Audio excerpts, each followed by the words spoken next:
Okay. Well, it's 7:05. We can kick things off again. If you haven't yet popped in the chat who you are and where you're from, we invite you to do it now. And feel free as we are going through the presentation to use the chat feature if you have any questions. And again, at the end of the presentation, Rob and I will stick around for Q&A. We're going to keep everyone here for about an hour and 15 minutes, maybe a little bit less, and then we'll hang around at the end for Q&A. And to quickly answer your question, Dr. Cheryl, yes, I think both Rob and I have a ton of campaign management experience.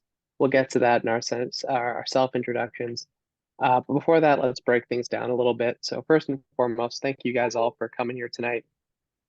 We've got a lot to cover, specifically the whole recipe for what goes into running for office over this crash course 75-minute webinar program.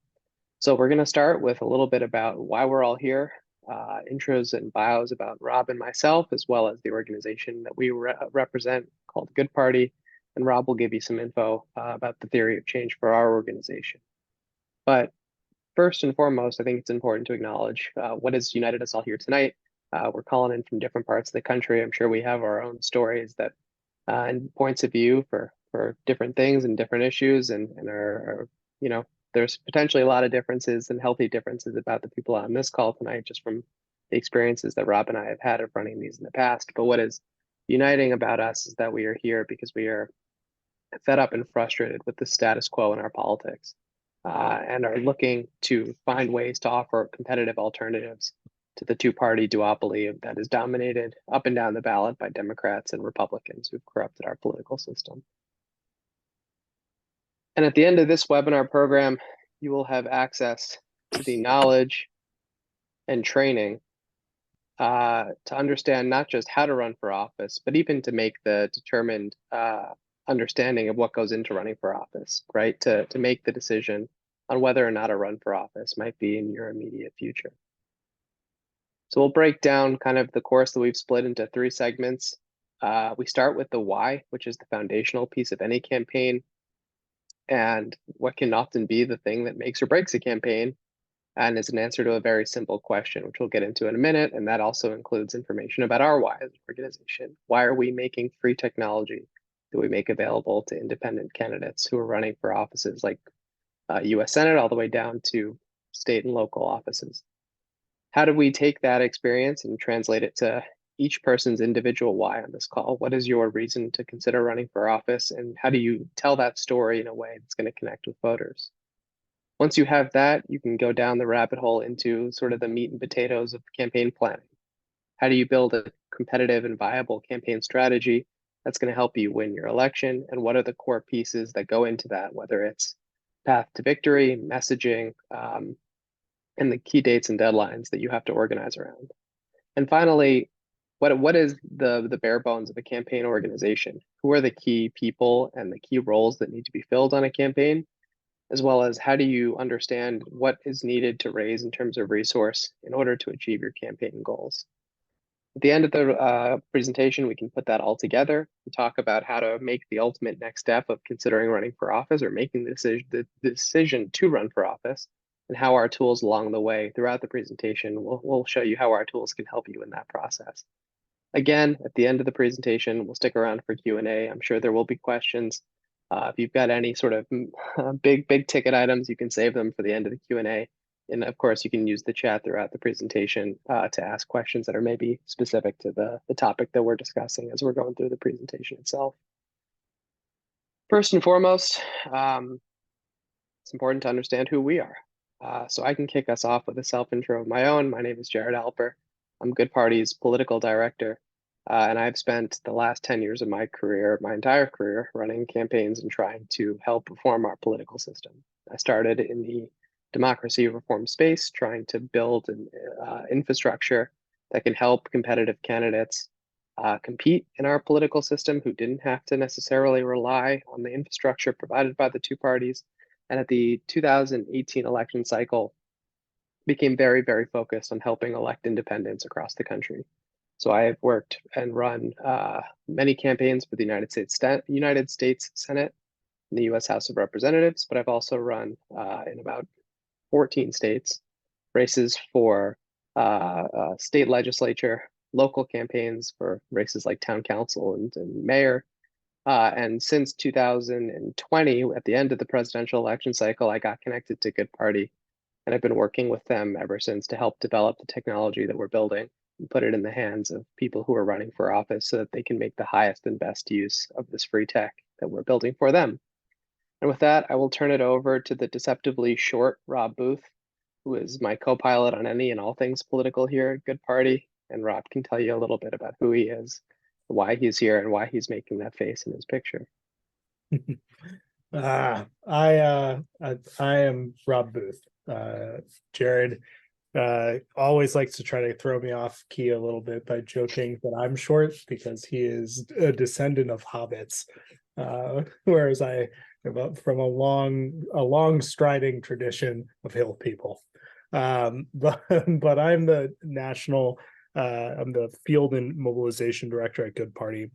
I come with 20 years of experience running campaigns and winning over 150 different campaigns throughout my time working in this industry. I've worked on electoral campaigns as a campaign manager, legislative lobbying efforts as a lobbyist, and I've been a campaign manager and field director for numerous ballot initiatives. I have worked basically on everything from local races to presidential. And I helped to pioneer deep canvassing as a part of the marriage equality movement, as well as build out an organization called Represent Us, basically from the ground up, helped to create their volunteer infrastructure there as their national field director. And I really loved doing all of that work. My work at Represent Us being the most recent, working to pass laws like ranked choice voting, fixing the way that we handle redistricting. And I think that I kind of had an aha moment where I felt simultaneously like we're making a lot of great progress on some of these big democracy reform issues, but I wasn't necessarily seeing the political environment change in the ways that I wanted to see it change. And it all came down to really who was running for office. We can change all the rules, we can make all these structural reforms, but until we get real people running for office, until we do away with the time of electing career politicians who are bought and paid for by the special interests that they're supposed to be reining in, I think we're going to have the same bad actors finding new ways to commit old crimes. And that's what made me excited about working with Good Party, to try to empower people to run for office and to be a part of things like Good Party Academy. And Rob, if you can, I'd love if you run us through a little bit about the theory of change of our organization and let the guys on this call understand not just who we are, but what Good Party is all about. Absolutely. So Good Party's mission is to make people matter more than money in our democracy. So that really lines up pretty squarely with what I was kind of beginning to hint at in my introduction there. And that's really what we need to do if we're going to be able to see progress on any of the issues that we all care about. We believe that there's an opportunity right now to really make a difference doing this work. And that's due to a number of converging factors. Part of it is demographic shifts. So on this slide in the top right-hand corner, you see what I think is perhaps the most important thing. 55% of eligible voters do not feel represented by red or blue. Essentially, people are getting fed up with the two-party system. And then if you look to the left, there are 93 million digital native voters, and that voting bloc will be the largest voting bloc in the country by 2024, so this coming year. And when I say digital native voters, what I mean are voters between the ages of 18 to 35 who have been on the internet their entire lives. They speak the internet in the language of the internet on the internet. They shop on the internet, they socialize on the internet. It's all online. So we think that this combination of shifting demographics and the emergence of a lot of interesting tech allows for a really kind of interesting chance for us to have leverage for disrupting this system. Now, the one thing about digital native voters are currently they're turning out at about 50% versus boomers who continue to turn out a little more reliably at 70%. And when you talk to young people and you talk to them about why they're not participating, they often will say that they feel like they don't have enough choice. They feel like there isn't enough difference between the candidates, and they feel like their vote is wasted. It doesn't make a difference. They're constantly having to pick. I think the phrase that comes up the most in polling over and over again is picking the lesser of two evils. So all of this added up together basically gives us the problem that we're trying to solve for. How do we get digital native voters who are more likely to vote outside of the two-party system voting again? And how can we use technology at this pivotal moment to put better choices in front of them? So the way the Good Party does it, we have four sort of core offerings. The first of which takes advantage of the moment that we're in and is using artificial intelligence in some exciting ways. We have an AI campaign manager that everyone on this call can access themselves and play around with, and we'll be showing the capabilities of this tool over the course of the next hour. But it helps to plan and to run a campaign. It helps to level the playing and kind of get rid of some of the things that would be normally gated behind practitioners and campaign managers and consultants. And it makes it open source and easy for you to understand. A campaign page, which is useful for building momentum, a viability meter that shows and captures the support and helps you to explain to voters why you have a path to victory. A volunteer community to identify. We have a set of over 700 volunteers who are a part of our online Discord server, who are ready and willing. And just this past couple of 2 weeks ago, the first week in November, made thousands of texts, thousands of phone calls for our candidates who ran for office and just had an election cycle. And then we offer one-on-one political support. So as good as the AI is, we offer the chance to sort of fact check it and gut check it with one-on-one check-ins with people like Jared and myself. And we offer all of these things for free. That's really important to making our values of getting money out of politics real. All that we ask is that our users sign a pretty basic user agreement, which one is to be independent, meaning that you're not a part of the two-party system. You could be a libertarian, you could be a Green Party candidate, you could be any sort of flavor of independent. We're not going to be ideological purists on this, but you have to be outside of the two-party system. That's part one. Part two is that you've got to run a people-powered campaign, meaning a majority of the funds that you're using on your campaign are from people, not from special interests.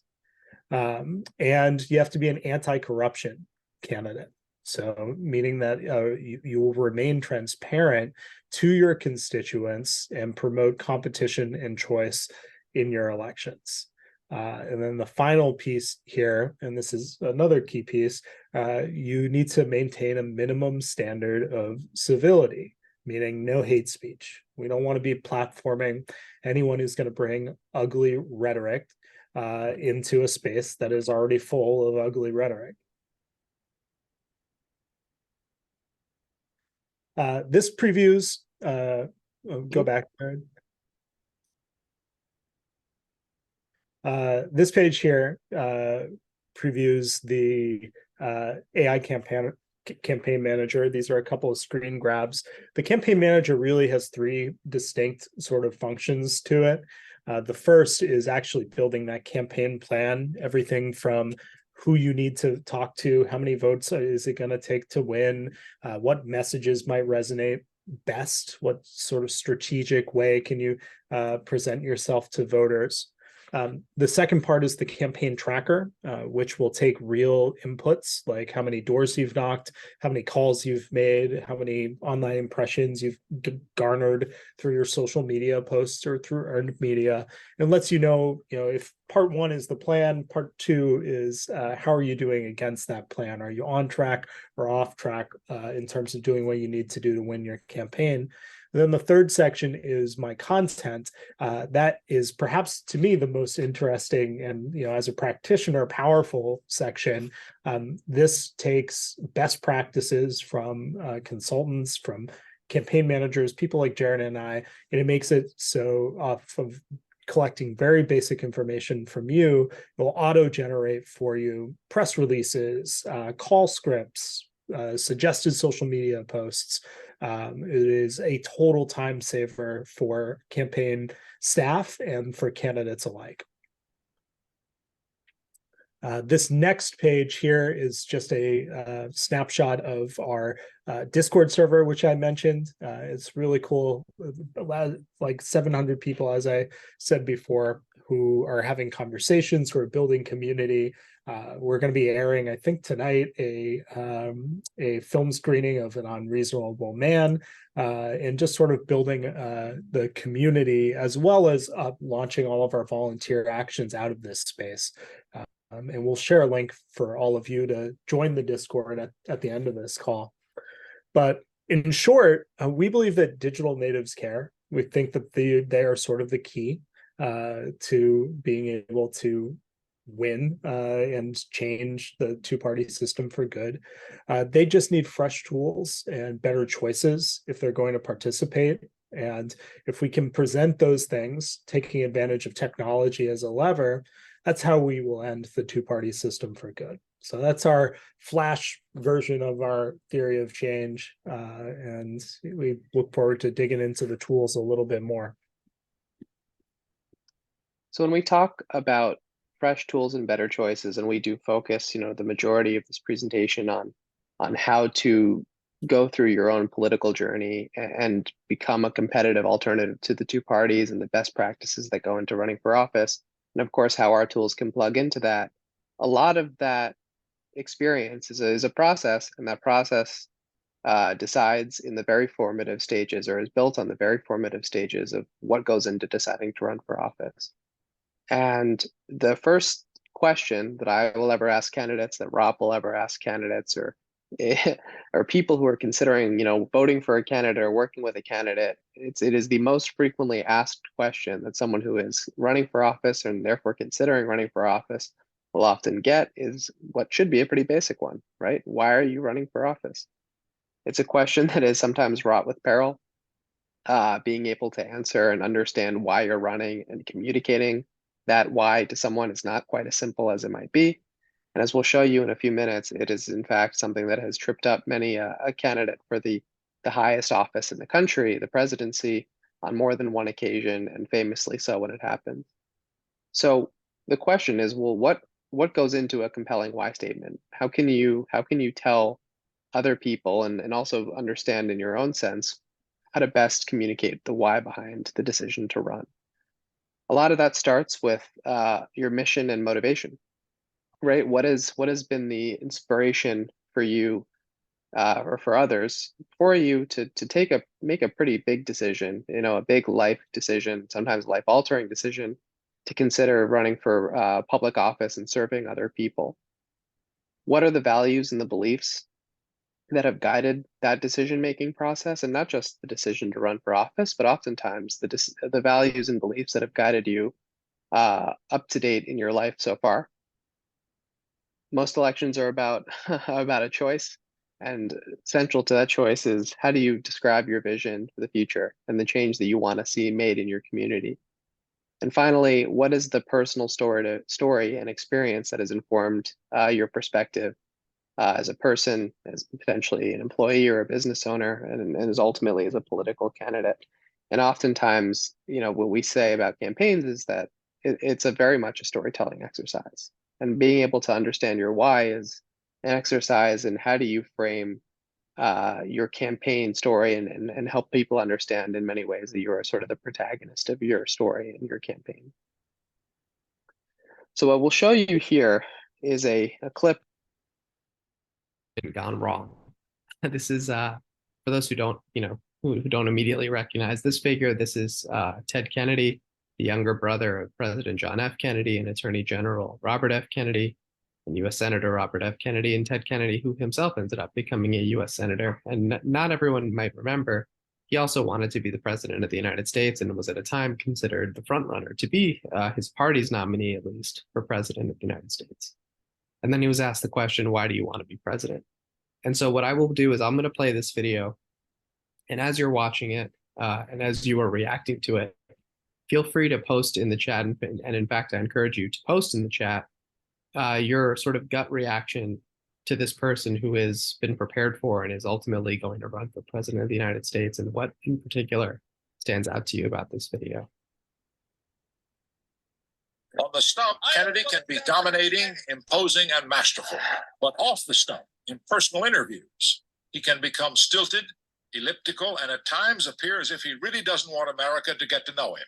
Why do you want to be president? Well, were I to make the announcement to run, the reasons that I would run is because I have a great belief in this country that there's more natural resources than any nation of the world, has the greatest educated population in the world, the greatest technology of any country in the world, the greatest capacity for innovation in the world, and the greatest political system in the world. And yet I see at the current time that most of the industrial nations of the world are exceeding us in terms of productivity, are doing better than us in terms of meeting the problems of inflation, that they're dealing with their problems of energy and their problems of unemployment. And it just seems to me that this nation can cope and deal with its problems in a way that it has in the past. We're facing complex issues and problems in this nation at this time, but we have faced similar challenges at other times. And the energies and the resourcefulness of this nation, I think, should be focused on these problems in a way that brings a sense of restoration in this country by its people in dealing with the problems that we face, primarily the issues on the economy, the problems of inflation, and the problems of energy. And I would basically feel that that it's imperative for this country to either move forward, that it stands still, or otherwise it moves backward. What would you do different from Carter? Well, in which particular areas? Well, just take the question of leadership. Well, it's you have to come to grips with the different issues. A lot to digest there. And Rob and I have seen that video at this point. And I think what has been captured in the chat is largely reflective of how people felt at the time. And again, it's important to remember that this is someone who had been preparing for a presidential campaign for a long time. His two brothers were very, very known public speakers and effective orators, and he just didn't have that. And more than anything, I don't think he ever had a fully defined reason as to why he was running, right? If your answer to why I'm running is kind of a history lesson about the country or vague double talk and word vomit, it's not going to inspire people. And that ultimately is what an inspiring political candidate can do, and an inspiring why, something that's going to resonate with voters. Rob, I know that this is normally the part of the presentation you cut in and fill in what I'm missing, because I've seen this video so many times. Inevitably, I'm going to miss something important. Yeah, well, I'll call out some of the really good stuff in the chat here. Evasive, the body language is terrible. He looks uncomfortable. Feels like he doesn't believe what he's saying, so there's a lack of authenticity there. He seems unconfident and confused. um, the bigger than a bread box. Yeah, that's a good way of putting it, Melissa. The message needs to be more concise. He's rambling, right? He didn't even say why. He talked about a lot of problems, but he didn't present a single solution throughout of it. A lot of double talk, not a very strong public speaking example. And then, I'll add, at the end of the video, the interviewer kind of tries to give him a lifeline by saying, well, what would you do differently than Carter, right? And that's a real opportunity to offer up a bit of contrast. And even there, he is evasive and even adversarial, and says, well, on what issue? Instead of offering up, he's giving him that opportunity to say, this is my vision for the country. This is what I think that we could do. And instead, he kind of like tries to split hairs. So that contrast piece is one of the most important parts of a why. And even when put on points to like, just here, the ball is on a tee, you got to hit it. He refuses to swing. Yeah, and part of whether you're running for president or you're running for a local city council seat in a small town, it's important that you have a firm understanding of why you're running, because it is a question that everyone who's ever run for office before has been asked. And one of the best ways to prepare for that answer is by making the decision to run for office with the input of others. It sounds simple, but it's too often something that is skipped. And there are a lot of different people who should be a part of that process. Obviously, starting with your friends and your family and people who want to see you succeed is a great place to start and sort of gather feedback on how to best present yourself. Then you can branch out, bring in people who might not be your closest members of your inner circle, but people who have opinions about the political space and particularly think that you might be aligned with their vision for their community.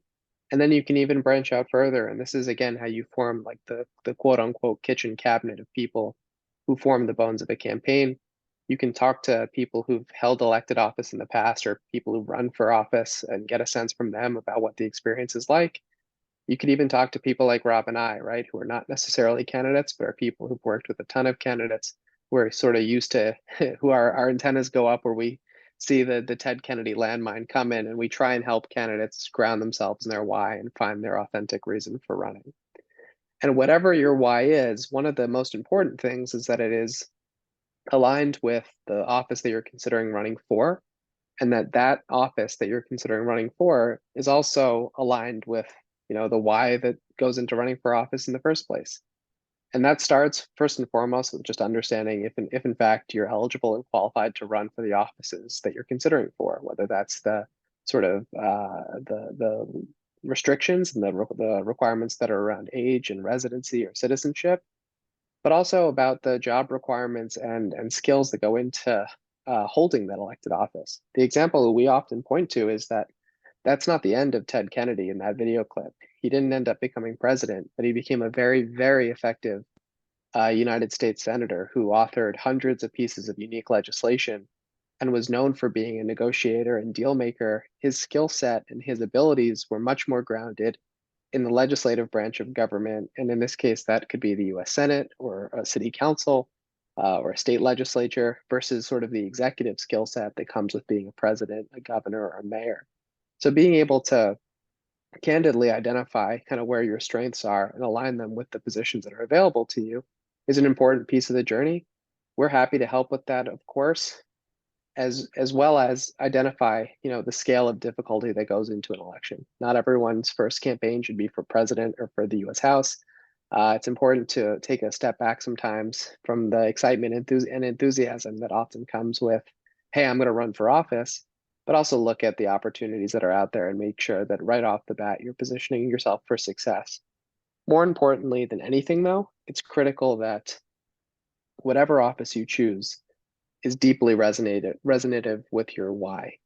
And that's important. Sometimes you'll talk to a candidate if you've been around the political space and you'll ask them why they're running, and they'll say, I care deeply about issues like climate change and abortion rights and federal tax policy or foreign policy.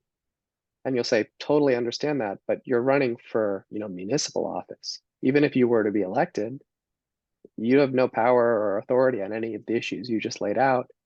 And that is an immediate break in the sort of compelling moment of trying to connect your why and connect with other people about why you're running. It's really, really important that your why fits the office that you're running for and that you fully understand how those two things are connected.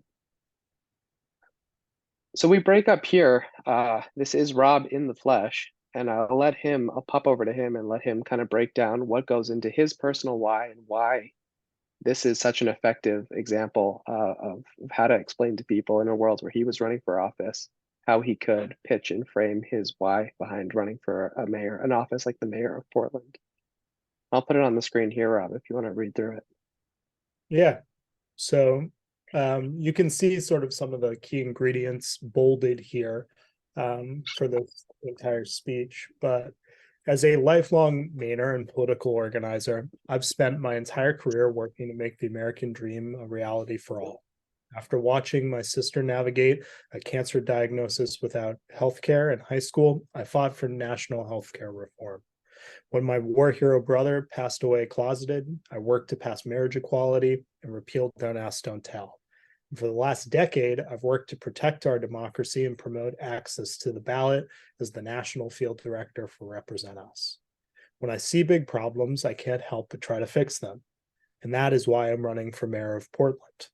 Our growing city needs new leadership that will prioritize the needs of everyday Mainers rather than partisan politics and wealthy out-of-state developers. That is why I'm fighting for affordable housing, for rent control, and to support our teachers and schools. I believe that access to affordable college and livable wages are not just luxuries, but the basic necessities for a thriving community.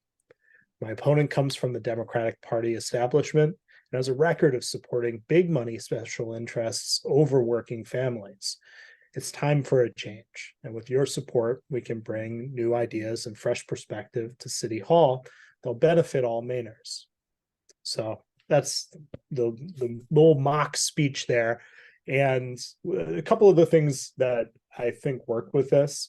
One is it's important to have that headline version. You need to have your 30-second version, your 60-second version, and your 5-minute version of why you're running. Because sometimes you're going to be explaining who you are and why you're running in the context of a quick interaction on the streets when you're canvassing with people. Other times you're going to have a longer conversation, maybe with a press outlet, right?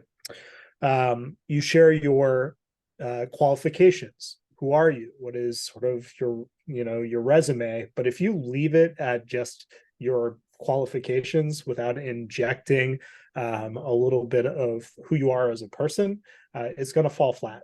You need to show a little bit of vulnerability and let people into who you are as a person. Why this race? Why are you running for this particular office? As Jared mentioned, Ted Kennedy was a pretty skillful member of the Senate. He went on to write 300 bills, and his combative attitude actually really served him in that role.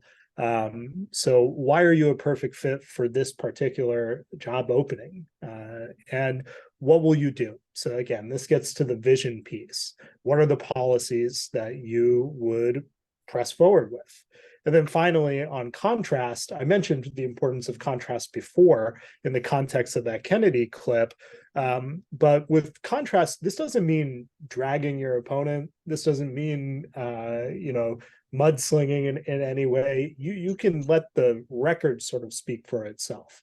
In this case here, in the fictional run against a fictional candidate, I posited that there's a Democratic establishment member who's taken a lot of funding, something that you can prove by looking at campaign financing reports. And yeah, so that's there.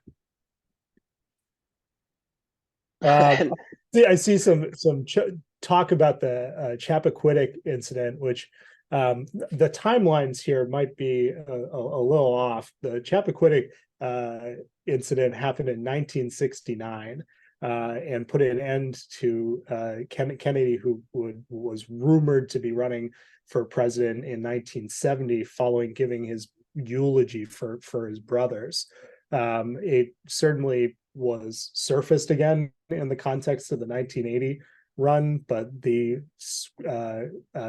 televised speech is by and large pointed to as a moment where he completely lost the American public, and it led to him losing his in pretty spectacular fashion in New Hampshire in the early primary against Carter.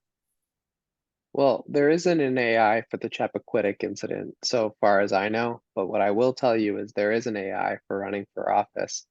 And what Rob didn't tell you is that what you're reading on the screen was actually written in full by Good Party's AI campaign manager. And I'm going to take you guys under the hood of that exactly right now. It was obviously fed and trained on Rob, but this was something that was produced entirely by an AI. And we will certainly at the end of the presentation give you guys access to this so that you can get in there and produce something very similar. So every candidate who joins Good Party and signs up, they start with this onboarding experience. And this is where you give the AI the information it needs to be able to form, all of the content and collateral, whether it's your onboarding materials and your why or your strategy that we'll get into in a second, but also the content that comes later, like all of the political, tactical content that candidates need when they're running for office. It starts here. And the experience starts with us understanding a little bit about who you are and why and what office you're running for and why. So if you do know what office you're running for, you fill that information in. If you don't, you can click the I need help button and we'll provide you resources on the offices that are on your ballot in the upcoming election. So you can familiarize yourself with those options.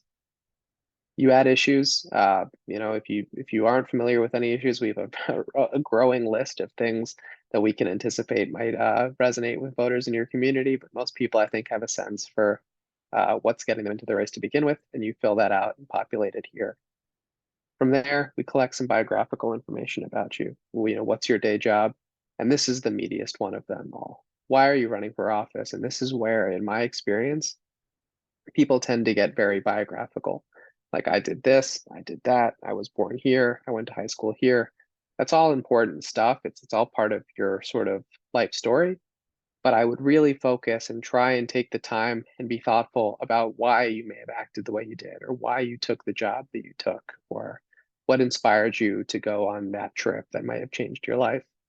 This is an opportunity to maybe get a little vulnerable. As you can see, Rob obviously didn't pull any punches and was talking about some pretty important, life-shaping experiences that he's had. The more you can feed this, the more it can help you frame, the person in many ways that you are, and how you can explain to other people why it's so important that you're running for office and why they should care. From there, you click next and the AI takes it away and will generate a whole series of why related content, starting first and foremost with a slogan. And it might sound silly. It is a little bit of an homage to Rob and I's experience getting started with candidates where, you make the decision to run and it's always the first question, what's your slogan going to be? But at its core, a slogan is kind of your why statement distilled to the fewest words you possibly can distill it into, like slap your why on a bumper sticker and get off to the races. It also does include a longer form why I'm running statement that you can use as sort of your elevator pitch, and a series of other different pieces of collateral that can go on a website, such as your policy platform and about me section, all of which, by the way, can be edited either by freehand using this edit button right here, or even letting the AI take another crack at it. And at this point in our process, you can also help the AI get further trained. So for example, if you wanted to refine your slogan, you can have the AI change its tone, change its style, change its length to be more wordy, or you can even feed it a piece of custom content or context that it may not have received already. So for example, Rob, he looks the part, he spends a lot of time out in the mountains in Maine where he lives. And if you wanted the AI to specifically reference in his slogan, his love for the mountains and the outdoors, you would hit submit, and all of a sudden you have a new slogan that specifically reflects a piece of content that it didn't already know about him. all of this stuff is sort of the first step. And again, it's connected deeply to the mission and motivation and foundation of the campaign to hopefully help people answer the question of why would I run for office, and move further and further down that experience to where you get to start answering some real nuts and bolts questions about a campaign. And that's where we're going to go next. So the next piece of this process, once you have your why, is starting to answer those questions with a campaign strategy. And your campaign plan, in many ways, I describe as sort of the GPS of the campaign. And the metaphor here is, if you were going on a journey or a car trip, you wouldn't get in the car, start driving, and then about halfway through the time that you think it takes you to get to where you're going, pull over and put the GPS or put the final location into your GPS. You would, before you started driving, put in your destination, get a full scope of where you're going, potentially even map out places that you're going to stop along the way. That way you know that you're progressing in the right direction. And too often campaigns don't do that. They just get out of the gates and start running, not even certain, what direction they're running towards. And this is a moment where I think people will look back and say, I really should have taken more time to map things out. And that's what the campaign plan ultimately is intending to solve. Part of that is answering questions. And each piece of the campaign plan is intended to answer one very specific question. So for example, the communications section is answering the question of how do I, as a candidate, craft a winning and persuasive message that's going to resonate with voters. Your path to victory section answers that question of how many and where the votes a candidate needs to win comes from. Basically, how many votes do I need to win, and how do I even figure that out? Your voter contacts tactics part of the plan is the next step of how do I execute? So what do I need to actually do in order to achieve my path to victory? And finally, your timeline is what are those key dates? What are those milestones on the journey where I need to take stock of if I'm moving in the right direction, and how will I even be able to measure my progress? We'll start with the communications plan, which unsurprisingly is very much how do I plan out and map how I spread my why to other people? So it very much is your comms plan is almost always a reflection of your why statement. And how do you ground your campaign in your why, regardless of kind of what issue you're talking about or what it is that you're telling people about yourself? How does it always come back to your core mission and motivation? There are some best practices here. Certainly a campaign wants to be, values driven. Campaign communications should be clear and unambiguous and easy to understand. They should be consistent and disciplined, which is an area that you'll hear campaign managers if you bring one on, and we'll talk about that a little bit later. But a campaign manager's job oftentimes is to be talking message discipline. And what that means is that, even if it feels like you're sticking to a script and might even be acting kind of a little bit like a robot, it's important to understand that most people aren't interacting with a candidate on more than a handful of occasions, if that, right? It's not uncommon for a campaign to meet one voter one time. And if the candidate is trying every different stop or every different event to be the candidate that they want that specific group to be, that means 5 different groups or 10 different groups or whoever is meeting the candidate is meeting a different person potentially many times a day. And those candidates tend to struggle because they haven't controlled the experience. They haven't made sure that everyone is meeting the same person. Obviously, a message has to be issues oriented. And again, how do those issues relate to the campaign's why in a way that is connected to the needs and the concerns of people in the community? And that speaks to the last point on this slide, right? Every election is ultimately an exercise in asking voters to make a choice. And that choice is based on, are things going well? Or do I want to make a change? And for most people who are running specifically as independents, oftentimes it's the latter. Why is it so important that we offer an alternative vision to the one that we have? If you're an incumbent, it's the contrast there, right? It's the opposite. Things are going really well, and I think I deserve to continue doing the job that I'm doing.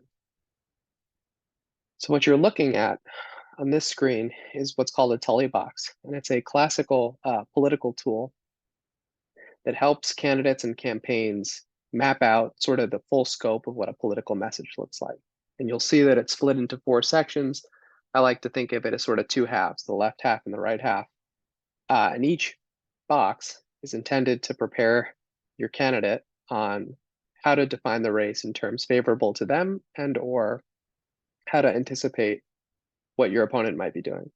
So the left side of the box is what we'll say both about ourselves, how we'll define our own campaign and our own candidate in terms that are most favorable to them, and how we will define our opponent in terms that, again, are favorable to us. Like, how do we frame the potentially vulnerabilities or weaknesses of our opponent and contrast that and frame them as strengths of ours? And similarly, on the other side, the opponent is doing the same thing. They're trying to position themselves in the most favorable light possible and identify and understand the weaknesses of their opponents and use that as part of their own why statement and their own argument for contrast. This is something that we stress is an important piece of the campaign. It might be a little uncomfortable or awkward to sort of think of yourself or ask others to define what your own weaknesses or vulnerabilities might be as a candidate. Everyone has them. And it's important to be able to look at that, holistically and prepare yourself for what's coming so that you can react, so that you can reframe the debate, so that you can maneuver and position yourself to say, hey, look, this is why what that person's saying, is not necessarily supposed to be something that is going to define the race. And when this is not done correctly, the consequences can be significant. So we're going to show you another. It's of a more recent presidential campaign, still a Democratic primary, but about, 60 years later, 40 years later, 40 years later. In the 2020 Democratic presidential primary, I never pretended to be good at math. You have Michael Bloomberg running very recently in the Democratic primary, spending hundreds of millions of dollars to get on the stage, and then he runs head first into Elizabeth Warren, who was very prepared about how she was going to define the race and also specifically define him. So just like the first clip, I'd ask you guys to take some time while you're watching the video, react, respond with your thoughts, and pay particularly close attention to how Elizabeth Warren both, paints the race in her benefit and to the detriment of Michael Bloomberg. I'd like to talk about who we're running against. A billionaire who calls women fat broads and horse-faced lesbians. And no, I'm not talking about Donald Trump. I'm talking about Mayor Bloomberg. Democrats are not going to win if we have a nominee who has a history of hiding his tax returns, of harassing women, and of supporting racist policies like redlining and stop and frisk. Look, I'll support whoever the Democratic nominee is, but understand this. Democrats take a huge risk if we just substitute one arrogant billionaire for another. This country has worked for the rich for a long time and left everyone else in the dirt. It is time to have a president who will be on the side of working families and be willing to get out there and fight for them. That is why I am in this race, and that is how I will beat Donald Trump. Senator,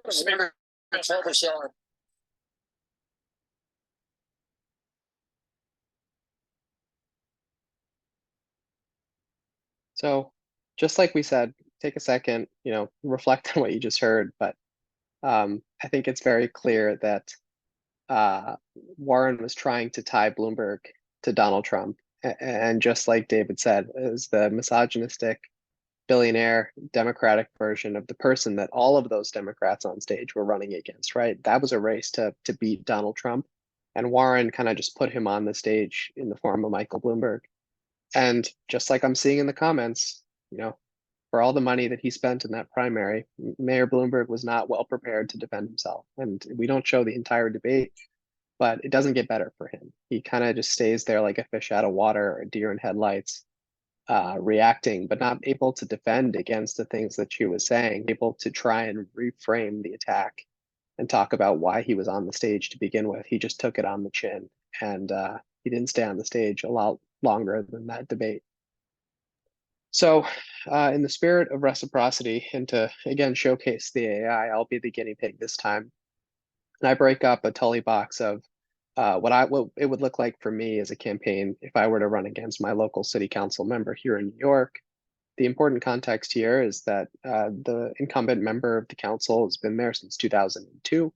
We do have, ironically, term limits here in New York, so her term was supposed to have ended in 2013, but she left and has since returned to the job.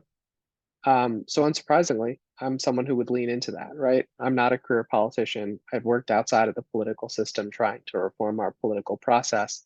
And in fact, I've worked with people to challenge both major political parties, without bias to try and holistically change the system without, advancing one party or the other.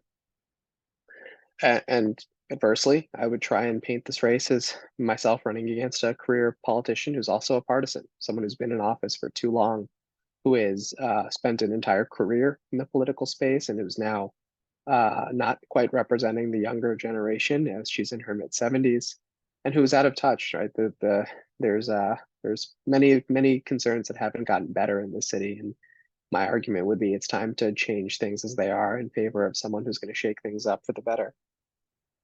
It's kind of two sides of the same coin, though, right? The opponent here would want to say that they are very specifically experienced, reliable, and know the ins and outs of government, and that they deserve the opportunity to continue delivering on the promises that they've made because they've been an effective member of the body that they're running for re-election to.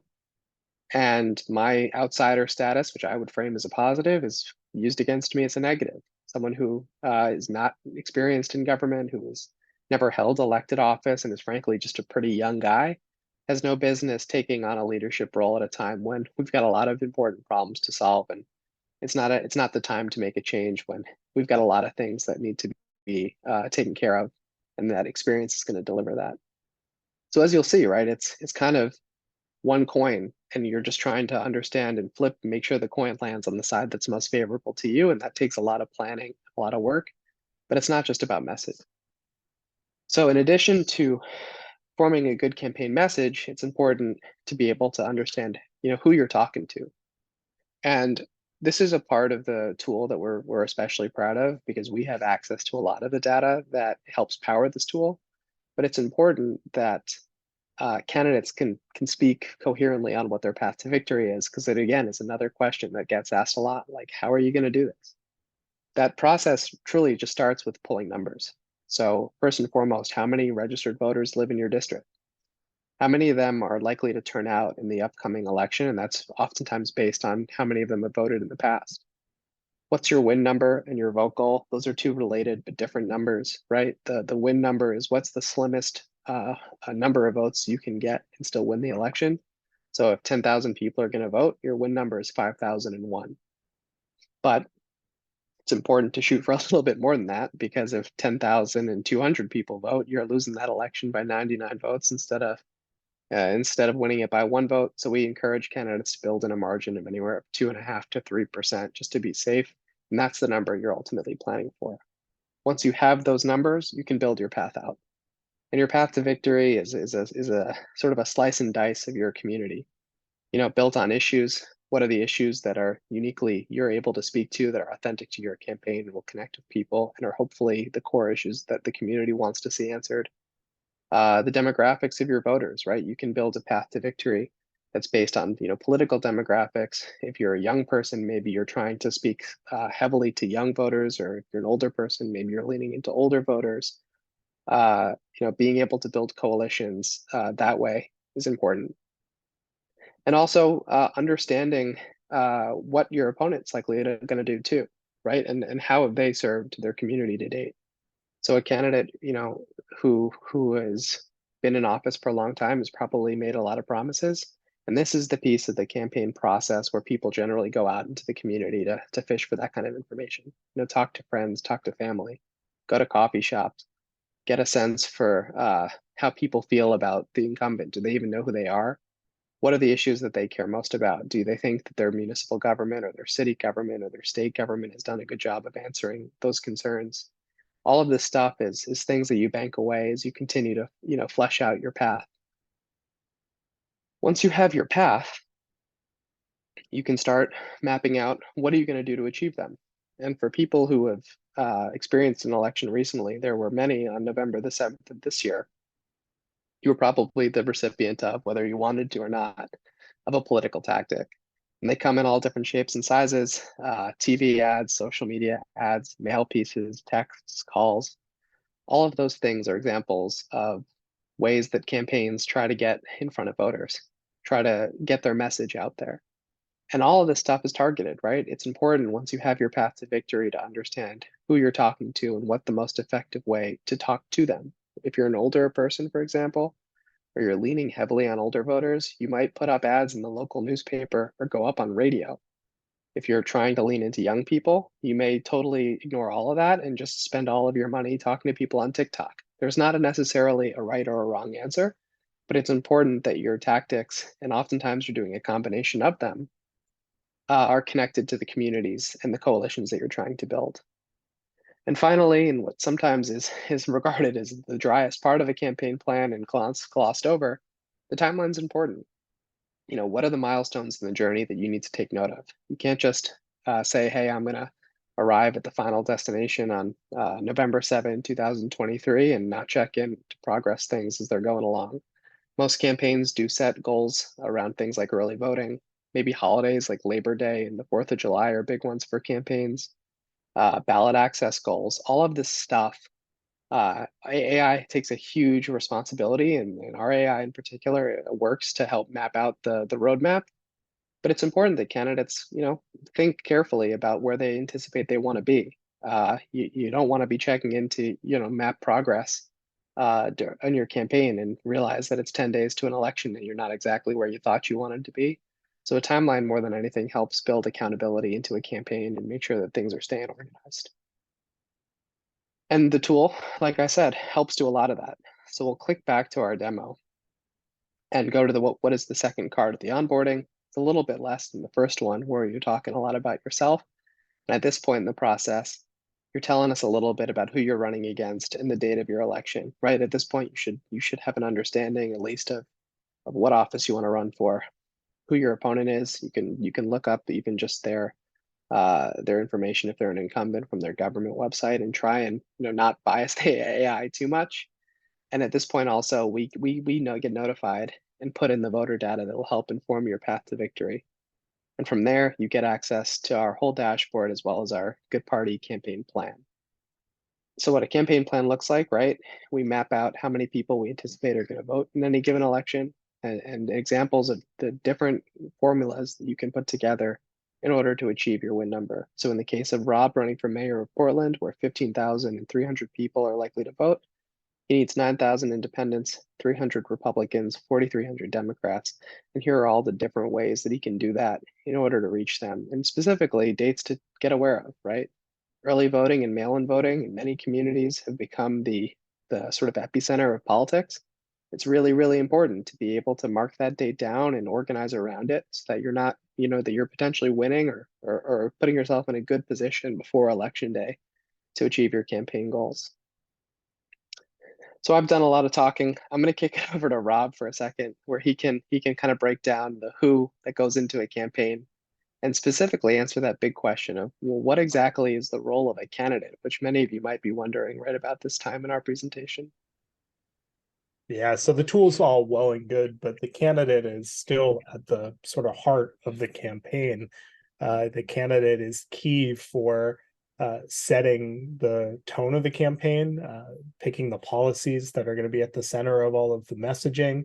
And really, the tool itself is only as good as the candidate inputs are. But the candidate is also responsible for being, a player coach isn't even the right way of saying it. I might say a franchise owner player, right? Like this is somebody who is going to assemble the team, hire the coach who is going to execute the vision and sort of mission of the franchise. So while that's selling the vision and connecting with voters, part of the job is important. Pulling together a strong campaign team is just as important.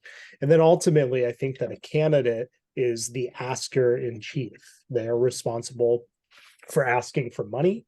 They're responsible for asking for time from volunteers and from the team that they assemble. They're responsible for asking for endorsements from political organizations that can help them to execute their voter contact goals. and they're ultimately responsible for asking voters for their vote.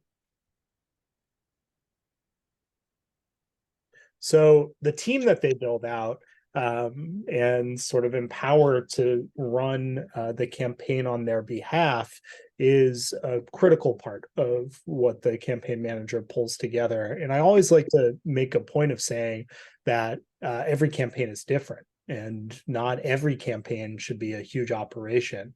I think before I got into this line of work, when I thought about campaigns or the times that I would see them on TV, I would think about that scene that you'd see in a TV show where, you know, there's a big office with a bullpen styled set of desks and, you know, campaign signs in the window and like 100 people making phone calls very quietly. And the fact of the matter is most campaign offices are nothing like that. That you might see on a presidential campaign, you might see on a really big, this is such a 70s image, but for some reason it still pops up in pop culture now. And the fact of the matter is most campaigns don't even have an office. Jared mentioned the kitchen cabinet, and a group of people working from a home around a kitchen table is a little bit more the speed that you might end up seeing. And in the case of a municipal level election where you're running for city council, where you're running for town clerk, you might not even have that many paid staff.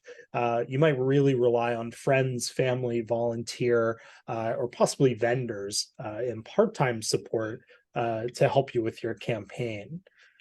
At the end of the day, it all comes down to sort of finding people who can own these responsibilities. This is a good sort of starter list of responsibilities here. And on a large scale campaign, like a presidential campaign, it's as easy as slapping the word director at the end of these and then hiring a person who's going to hold each of these responsibilities, like a fundraising director, a communications director, a digital director. But it's a little more complicated for most campaigns. For most efforts, you have someone who's going to hold multiple responsibilities. And I think sort of the key responsibilities that you need to identify a owner for first are operations. And that's what a campaign manager does. A campaign manager could just as easily be called a project manager. This is someone who's responsible for hiring, for managing, for making sure that people execute against the plan that they are drawing up at the beginning of the campaign. They pay the bills, they control expenses, they build the campaign trackers and sort of see where the campaign is going. And they just keep things moving. I think the best campaign managers are the people who enable others to do great work. A treasurer is probably the second most important position, somebody who's going to mind your compliance for you. And the good news here is this is one of the easiest positions to hire for, because you can usually find an accountant who will do this on a part-time basis for you. So they do the bookkeeping, they approve spending, and they prepare all of the necessary financial reports that you need to be able to comply with local election law. And I know that I saw a question in the chat about, can you run as an independent 501c3 org, or is it considered volunteering already? For the most part, when it comes to running for office, I'm wary of giving advice on how to structure your campaign without knowing the specific rules for that office. So I would say we can help you to explore the right fit, but there are differences in almost every municipality on how elections are run. And that is, that's where the treasurer comes in. So we can help you to explore the right answer for you, but I'd be wary to offer up any sort of, this is like my, I'm not a doctor, I play one on TV moment of the call where I say that's something that's better addressed one-on-one. The third piece is a field director.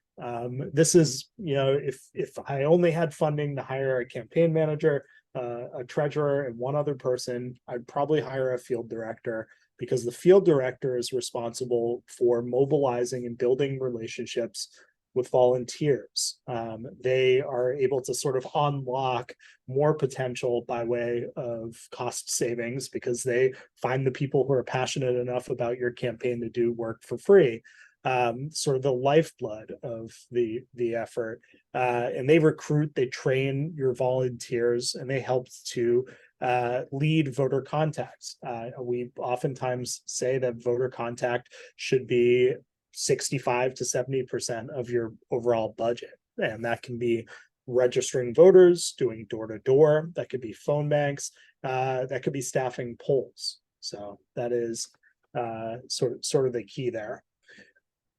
Once you get to a point where you have a little more scalability, there are other roles that you can fill. I think if you have your campaign manager, your treasurer, your field director as the first sort of essential roles to fill, if you're fortunate enough to have the budget to do so, then I would look at bringing in a finance team, a political team, and a communications team who could sort of support driving those efforts. But in the case where you don't have the funds to bring this on, this is all work that the campaign manager as sort of a generalist can lean into. And the nice thing is, as it says on the screen here, AI can fill a lot of these roles if you use it wisely. And even if you're lucky enough to have a full-fledged staff campaign, your campaign staff can use AI to make a lot more with less. It is a time saver in such a major way, and it has been even for Jared and I over the course of the last year using this AI tool to do things like get first drafts of scripts, to get first runs of press releases has saved us a ton of time. Yeah, and I'm going to quickly, there are parts of the tool, there's a lot to show, including the campaign tracker, but I think the most pertinent thing in the demo that we want you guys to see in particular, to where the AI can really plug in and fill some of the holes that come, with these campaigns at scale, is that AI campaign manager content generator. So what we've done is we've trained this AI to really plug in and do a lot of the work that keeps campaigns and their candidates and their staff in the back office of the campaign itself. The candidates' most important thing is to be out in the community, to have people mobilizing, doing the voter contact things that are required to ultimately persuade people to vote. All of the stuff that's writing, whether it's writing emails or trying to raise funds through email or social media copy, is important stuff, but it can also all be automated. So for example, a communications director, someone who's typically charged in sort of courting journalists in the press. And one of the tools that you could use to do that is a press release. Well, using AI campaign manager, you just pop into your dashboard and say, hey, create me a press release. And the context is that I'm launching my campaign for city council. And the AI will automatically produce a ready to distribute press release that of course you can edit and refine as you go. But more than anything, this is going to get you, 90-something% of the way there, that you can, quickly find a couple of people to send it to. And this has been a tried and tested thing that we've already seen candidates succeed in doing, to get their names in the press and get journalists to take note of their campaign. And that's true of social media copy. You can tee up the AI campaign manager to come up with targeted social media copy just by feeding it kind of who the audience is and what the context is. And it'll produce your social media copy for the week. And the AI can do that with fundraising emails and fundraising related content. It can do it with voter facing content like scripts for door knocking or social media content that gets in front of voters online. Basically anything that can be written, we've either already trained the AI to do or are going to, actively continue training it to do, because by dealing with candidates and getting feedback from them, we're always able to quickly add sort of features to the AI to improve it. So it's something that we're actively working to do to help campaigns run efficiently and obviously effectively. We'll quickly touch on as well the thing that I think a lot of people are thinking about, which is, well, how much does it cost to run for office? And how do I raise the resources to compete? Good Party is at its core, we're not a fundraising machine, but we do understand and acknowledge the reality that campaigns cost money, and you have to give people at least the information and the ability to build a fundraising operation that can be effective. more than anything, the big question is, how do I even know what I need to raise? And that's all a question of scale. You know, if you're running for Congress where you think 100,000 people are going to vote, you don't need to raise and spend as much money um, as someone who's running for town council in a town of 5,000 people. Then there are best practices that go into raising and spending. And the first and the easiest best practice is just get comfortable asking people. Start with friends and start with family and make very specific asks, right? The ask of saying, hey, would you give to my campaign is not quite as powerful and likely to convert as, hey, would you please consider giving $25 to my campaign tomorrow, right? And then by asking more than once, most donors, your campaign is not always going to be their top priority. It would be nice if it was. It'd make the finance job and the candidate's life a lot easier. But more often than not, you have to ask people more than once to be able to ultimately convert them into donors. And from there, when someone gives, they're much more likely to do things like give again or take that extra step to help the campaign. Ultimately, campaign fundraising, just like anything in the campaign, is an exercise in growing your network. So by starting with the people who want to see you succeed, you can make asks like, "Hey, can you bring 5 new people to your house and give me an opportunity to meet them, or organize a coffee, or give me even in the name of a couple of people that I can call and ask, or organize an event, or help even me produce some online content that'll help me engage people online or share my stuff online so that I can raise donors that way." All of that is part of the process. It takes some time to kind of get over a very reasonable discomfort that goes into running for office. So more than anything, we encourage people not to get discouraged. Take the time, get disciplined, and to really get comfortable just by starting with the low-hanging fruit in your network. And quickly on spending, right? The note for campaign spending, the goal for every campaign ultimately is to end with as close to $0 in the bank as you possibly can. And what I mean when I say that is not to bankrupt your campaign, but to understand that every dollar that's left over in the bank after election day is a dollar that wasn't spent on voter contact, right? The idea is that you spend money late. You want to make sure that in October and September of an election year, that's where the funds are going, and they're going specifically to things that get you in front of voters. There are plenty of other legitimate ways to spend money, whether it's on fundraising or staff or travel. But the idea is to backload a campaign to make sure that you're able to spend it when you need it late in an election. A good question was asked. It's actually a first for us, which is what happens to money that did go unspent? I do sort of plead the Rob answer here, which is that it's the asterisk is that every municipality might have its own rules. But there are a lot of things that you can do, whether it's if you run again, you're certainly eligible to spend those dollars in the future. If you keep your committee open, generally you're allowed to keep dollars in the bank to pay off your political operation, or you can absolutely refund your money to your donors. So there are options there, and your treasurer more than I would be able to give you an answer to that question when you hire them. Okay, so we're nearing the end of our presentation. And at this point, many of you may actually say, hey, I think I can do this. How do I wrap everything together neat and tight to ultimately make that decision? And what we encourage people to do is go back to the beginning and sort of recenter yourself in your why. You have your mission, you have your plan, you have an understanding of who fills what role and how much it might cost. And you can package that together, bring some of the key stakeholders in your life into the conversation and have that last, hey, are we really doing this moment? And I think what people find is that the why generally bears out and wins the day, right? You want to make sure that as you've gotten further and further down the rabbit hole, you've got something pulling you back to the top to remind you of why you were considering doing this in the first place once it's become very, very real. We have one last clip we'll share with you. I think it really emphasizes this experience a lot. The context here is this is someone who is in the TV show The West Wing, which I'll die on the hill. This is my favorite show, and I think the best singular season or episode of American television in history. But the president in this show has decided not to run for re-election, and in fact has made that decision and told everyone he's not running for re-election, but finds his why again and ultimately reverses course. So I'm going to let him take it away.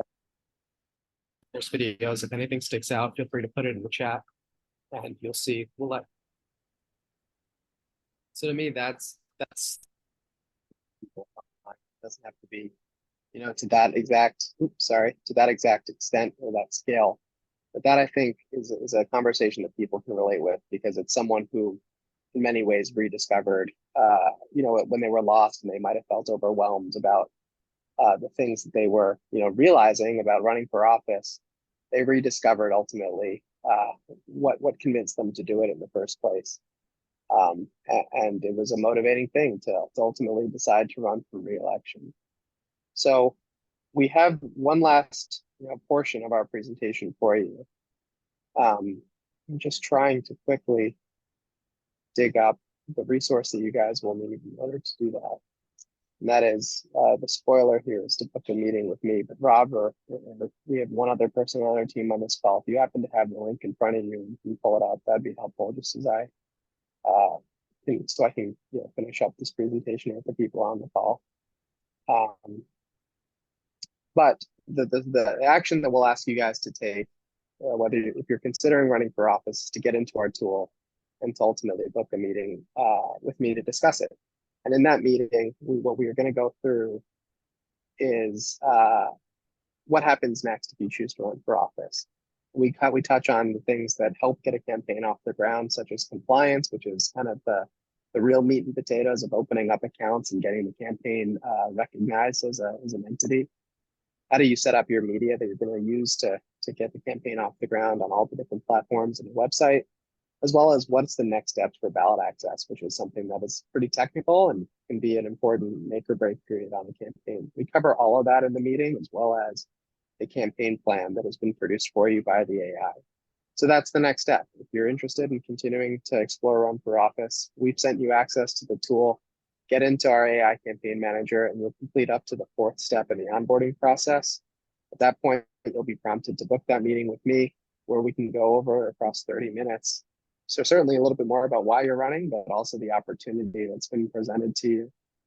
Lastly, whether you are a candidate next year or you think there's a little bit of time between you and running for office, or you decide along the way that it's not necessarily for you, there are plenty of other ways to get involved, and we hope every single person on this call does make that decision. And the place to do that is in our Discord, where you'll be able to engage with a whole lot of people, whether they're people who've been on this presentation before and are in a similar situation to the one that you're in, people who are currently candidates or have run in the past or might be exploring a run for the future, as well as people on our team and the volunteers who are sort of the super volunteers that are friends and family to us and are really motivated to help us solve this big thorny problem of building a more representative democracy. So I hope to see you guys in there. I hope as many of you guys as possible will book that one-on-one time and that all of you run for an office on the ballot next year, and we can be supportive of you in that mission. More than anything, thank you guys for taking the night before Thanksgiving to chat with us and to hear from Rob and I on a pretty important moment in our democracy. Like I said, we are going to stick around for a couple of minutes, but I will stop the recording here. If anyone has